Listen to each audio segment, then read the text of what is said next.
certain encampments that happen on a periodic basis.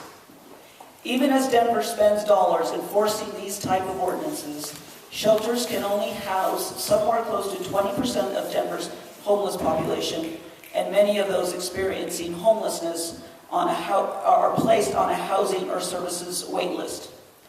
What is your position on the camping ban ordinance specifically, and what would you do to decriminalize homelessness or homelessness-related actions? Jamie. Thank you. First of all, let me answer the last part of the question first very specifically.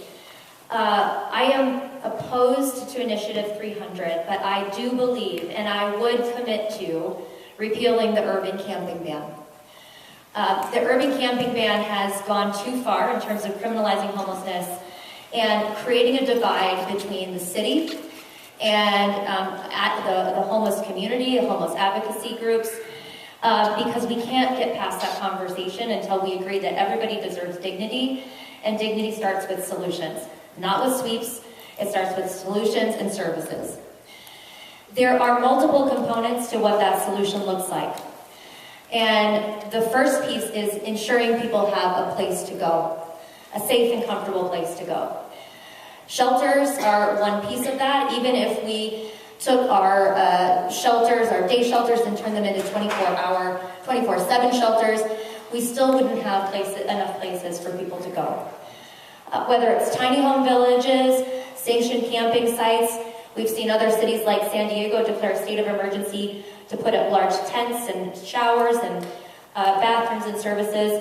We have to provide opportunities, and we ultimately have to build housing and work with partners to build housing with supportive wraparound services and address how we actually get people stabilized in housing. Coordinate and collaborate on service delivery, and also make sure we're working with people to help get them access to jobs, which helps promote long-term stability and ability to stay in place. Mayor Hancock? Without question, homelessness is one of the most complex public policy issues and humanity issues that I've had to ever confront. It is so complex in the fastest growing city in the country, exacerbated by that growth, exacerbated by the opiate epidemic, and exacerbated by mental health challenges that we are seeing rampant throughout our society. The reality is that today we have roughly 7,000 people who are homeless in Denver. 20% of them are what we consider chronically homeless, and you may see them visibly on the streets.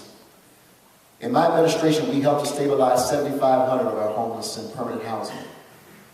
In order to continue to address effectively the challenges around homelessness, we must bring permanent solutions to bear, including our supportive transitional housing that we created with social impact bonds, including building more shelters, but shelters that also are designed to connect people directly to services, putting mental health workers in the cars with our police officers, which we've done. I'm opposed to Initiative 300 as well, and the reason is because you cannot play games and believe it's a one-size-fits-all approach. If every one of us in this room was homeless, we must tailor our approach to each and every one of us to address it, because your reason for being homeless is different from his, and my reason for being homeless is different from Ryan's. The reality is that we must be thoughtful, strategic, and we must bring the resources to bear. And the city cannot do it by itself. We need families, we need human service providers, and we need other levels of government to engage with us in working and helping to provide services to our homeless. But we won't stop until we're able to address and support all of our homeless, including our Denver Day Work program, where we are putting people to work on a regular basis. Thank you very much. Kalyn.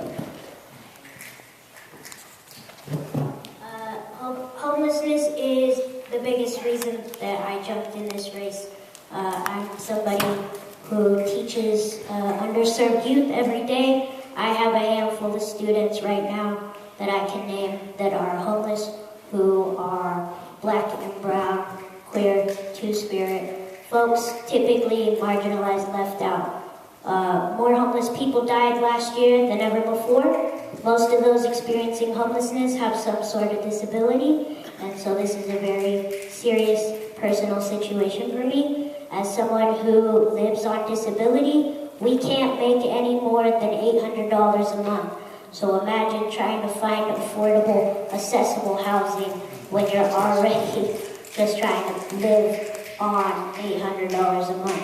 When you're stacked up with other marginalized identities, like black and brown, like indigenous folks, the rates go up of death, of trauma, of abuse. So I support trauma-informed crisis response instead of incarcerating. I support using these same funds that we're spending to criminalize our neighbors to house them. Housing first is always cheaper than it is pushing them to ambulance emergency rooms. To me, this isn't about growth because we have enough empty apartments in the city of Denver to house the entire state's homeless population. Penfield. There are certain non-negotiables in life: food, shelter, and water. And fundamental to the homeless problem is we don't have enough shelter. And by that I mean we don't have enough attainable or affordable housing that's been built in this community. In the rush to gentrify and build big stuff, we have not built attainable housing for the majority of our residents. 60% of the homeless, I am told, when I visit with Homeless Out Loud and Colorado Coalition for the Homeless and New Genesis and other shelters, 60% of the homeless work full-time or have a job. They aren't homeless because they want to hang out on the street. They're homeless because nobody's building anything they can afford to live in. To change the dynamic, we do need to build attainable housing, but we need to act rapidly. And by acting rapidly, we need to remove the red tape and accelerate approving temporary and permanent shelter space so that these providers don't have to go through a bunch of red tape. We then need to work with the existing providers and find additional shelter space. My idea in the first 100 days is to do these things and to look at vacant school buildings. They've got a lot of rooms, they've got restrooms, they've got showers, they've got cafeterias. Let's talk to DPS about using some of those. The homeless have indicated to me they'll live in outdoor encampments. They want to be safe, they want to have services, mental health, physical health, drug and alcohol counseling, and job placement. We can create outdoor encampments also working with our communities, but we've got to jump on this quickly. We lost more people, homeless people who died on the street last year than in our history. Thank you, Penfield. We will go to Lisa Calderon. As a college professor who taught criminal justice, as a formerly homeless youth who escaped abuse in the home, as a 20-year service provider who worked with the folks fleeing violence, who then you leave your home, you're homeless, and as someone who managed the city's reentry program for 8 years, where we worked with the intersections of homelessness, poverty, and addiction, I can tell you that the city's approach to homelessness is immoral. It does not work. It is not evidence-based. Criminalizing poor people never works. In fact, it makes the problem worse. You push people into the shadows. I remember having the conversation when Councilman Brooks and Mayor Hancock were, as one of their initial initiatives when they got elected, was to pass the urban camping ban. And I pleaded with Councilman Brooks, who was my councilman, to say, this will not help. And what he promised me was that the city would build shelters. How many shelters has the city built? 0, right? And so they're pushing the problem onto nonprofit providers, not providing investment opportunities, and hired someone to run Denver's Road Home who ran it into the ground. I would hire competent people, coordinate services, and invest in housing first models. Thank you, Lisa. We now go to Seku.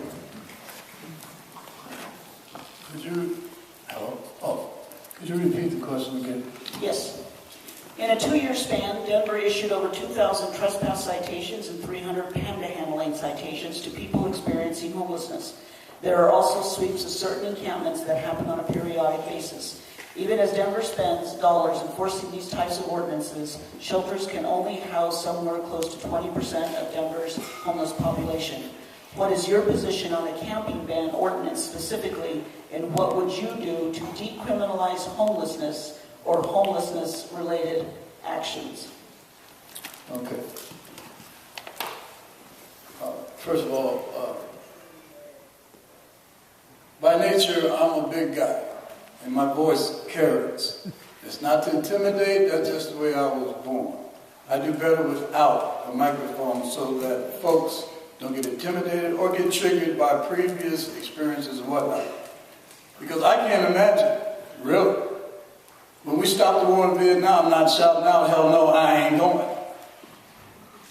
Or stop the draft, because somebody was too sensitive, didn't want to hear that because maybe one of their family members had died in Vietnam. But we stopped the killing. 50,000 people died from this country, and millions died from Vietnam, poor people, because we didn't want to talk too loud. Well, I'll speak loud to save the lives of millions. And I hope you don't get upset behind that. So I'm going to take it down a little bit, all right? I'm going to put this microphone down so nobody gets scared. Look, can y'all hear me? Yeah. All right. Look, this is not about Michael.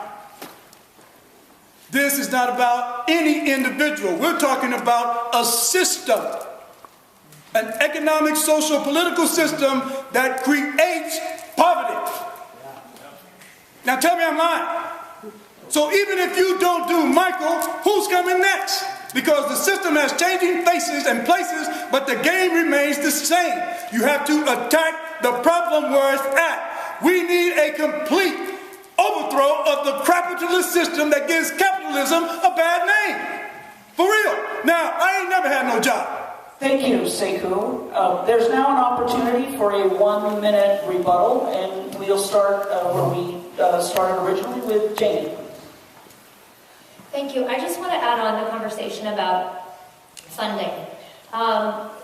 We have, in this year's municipal budget, about $14 million funded for homeless services, much of which has gone to sweeps and policing and Denver healthcare. We need to figure out how we are going to invest in these solutions. It's one thing to talk about the solution, it's another to figure out where the funding comes from. I talked to Colorado Coalition for the Homeless. The number they put on it to make a big dent is $50 million. $50 million in a almost $2.5 billion budget. This is an investment that we can make. This is an investment we should be making, we should have been making, and it's something we need to prioritize. The issue is getting worse. Our people are becoming more vulnerable. So given that the mayor sets the budget, I think it's important to note that the opportunity has been there to make a dent, and we have not truly moved the needle on this issue. Mr. Mayor. I'm going to help you, Gene, in reading the budget. I want you to look at Denver Health's budget that I've increased for engineered care every year for the homeless. I want you to look at Denver Health and Denver Public Health and Environment and how we have increased cost or expenditure for our public health side and particularly drug addiction services. Also look at public safety as we have put social workers in the cars with police officers to break the very expensive cycle of our homeless. Folks, we tracked 250 of our chronically homeless for 3 years and found there was an expensive cycle from street to jail, back to streets to detox, back to streets to the emergency room. They were costing the people of Denver $11 million a year because we weren't breaking the cycle. Very expensive cycle. The transitional housing model that we have deployed has begun to break that cycle. Those individuals were placed in permanent housing and wrapped with intensive services. 88% of them remain in that facility today, and they're stabilized. We also invested, if you look at workforce development, in workforce workday services for our homeless. So before you say 14 million, this city is spending in excess of $50 million a year on homelessness. You just have to know how to look at the budget and follow where the investments are occurring. Kalyn, you're up. I don't think we're going to find any solution for homelessness unless we don't see these people as basic humans with basic international rights. The way that we criminalize homeless people in the city is against international human rights. It's illegal to have a blanket in this city. It's illegal to eat in this city. It's illegal to sleep and rest in our public spaces.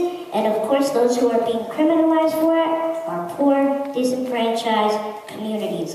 Also, our shelters are not safe, and most of them are not accessible. Our biggest provider, Denver Rescue Mission, which gets the most amount of funding, is up a whole flight of stairs. Okay, so most of these people don't choose to go to shelters because they're unsafe, they're experiencing PTSD, they get bed bug bites. I have a lot of these friends, and I'm part of the artist community. I have friends that have killed themselves after they were forced into homelessness in the same shiny art district that is now unaffordable and unattainable to live for anyone in art. Penfield. If we're spending $50 million to address this issue, we're doing a whole lot wrong. You know, the reality is indigent care, public health, public safety is fine, but the reality is we're still doing sweeps and park and camping bans, and there was a sweep scheduled for today, but it got postponed because of the storm. It shouldn't have been postponed because of the storm. It should have been canceled because it's not the right approach to deal with this issue. Sweeping people isn't going to solve homelessness. You have to do some of the things that I talked about earlier in order to lift people up. And as I met with various providers, it was interesting. One of the things they told me is, Penfield, if we can get somebody in a shelter and get them stabilized for 30, 45 days, there is a less than 20% chance that they'll ever become homeless again, because we can provide services, we can provide counseling, and we can transition them into another unit. What we don't have is the right partnership with the city and county of Denver to help us address the issue on a broader scale. We need to do it right. Lisa. The problem isn't not being able to read a budget. The problem is the priorities of the budget. About 40% of the city's budget is spent on public safety. That tells you that we put more emphasis on arresting, incarcerating, prosecuting people than we do on helping people. So one of the things that I would do is shrink the public safety department that has grown bigger and bigger and bigger under this administration with lawyers and bureaucrats, and instead put those into direct services, particularly in the jail, turn that old jail into a mental health facility for incarcerated people, help people come out better than when they went into jail, and strengthen monitoring so that we actually have accountability, because our jails have become our new mental health facilities where people are punished and staff are overworked and not provided the resources that they need. And I would actually hire a sheriff who actually had been a sheriff before to help us with these issues. Mr. Evans. How many people here been to jail? Put your hands up. How many people have been to jail more than overnight? None of y'all been to bed? None of y'all been to jail? Come on, y'all. If you've ever been to jail, that's the last place you want to turn into a psycho hospital. It's already crazy. And everybody in it is crazy, including the people who go there. Anytime you want a job as being a jailer, you got to be crazier than the people that's in there. Who the hell wants to do that? So come on, y'all, listen. Listen, come on. Whew. Boy, it's tough being an old man. What has to happen is just real simple. I've been self-employed all my life. Never had a job. My daddy told me I had to be better than that because he had a job. He told me he would kill me if I ever got a job. Yeah. So he set me up in business, 7-year-old with a lemonade stand in front of the barbershop where he worked at. And I've been self-employed ever since that. Now, what has to happen is this. We got to cut the deal day one. You got 20,000 units of luxury housing unoccupied. Then the city needs to go buy that, and then we will work out a deal with everybody everybody else on how to make this a win-win thing so we can get the housing done now, not 100 days from now. Thank you so much. You got a $2 billion budget. In November 2018, the Denver Post